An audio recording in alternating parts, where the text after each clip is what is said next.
Kryeministri i Shqipërisë Edi Rama ka hapur një debat të fuqishëm me deklaratën e tij për bashkimin kombëtar mes Kosovës dhe Shqipërisë, duke theksuar se nuk mund të jetojmë më me formulat e shekujve të 19 apo të 20.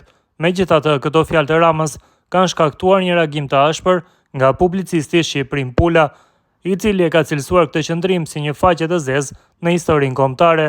Pula madje sfidon Ramën duke e kujtuar për sfidat e mëdha që kombi shqiptar përballet në rajon, për mungesën e një strategjie të qartë për bashkimin kombëtar, si dhe duke e kritikuar për inferioritet ndaj aspiratave kombëtare në lidhje me antarësimin në Bashkimin Evropian. Po ashtu, ai nënvizon se rreziqet ndaj kombit shqiptar mbeten aktuale dhe kërkon një qasje më të mençur dhe më të fuqishme për të arritur bashkimin e shqiptarëve. E pa faqen e zezë Edi Rama. Ti Edi Rama duhet ta dish se fqinjët tanë në të 4 anët i kishin dhënë vetes të drejtë mbi territoret tona të mbështetura edhe nga fuqitë e mëdha. E këtë po e jetojmë në realitet se jemi të degëzuar 5 herë, po këta fqinjë në jugën e veri i kanë dhënë vetes të drejtë i përcaktojnë edhe të drejtat tona politike.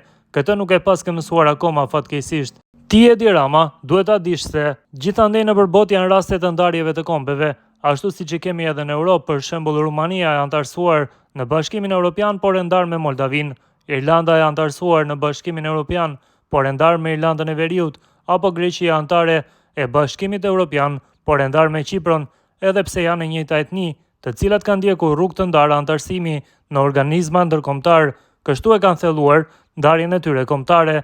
Ti Edi Rama duhet ta dije se politikanët e këtyre vendeve në strategjitë e tyre politike nuk e kanë thënë e as e nuk e thonë se do ta bashkojnë kombin në Unionin Evropian, ashtu siç po e thua ti, me inferioritet ndaj aspiratave kombëtare se do të bashkohemi në Bashkimin Evropian, sepse nuk bëhet e nuk do të bashkimi i kombit shqiptar në Bashkimin Evropian.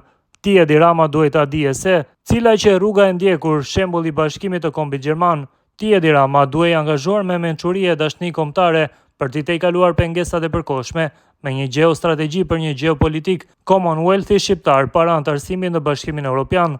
Rreziqet ndaj kombit shqiptar me kohën janë ndëruar, por nuk janë shuar. Rroft kombi ynë, shkruan ai.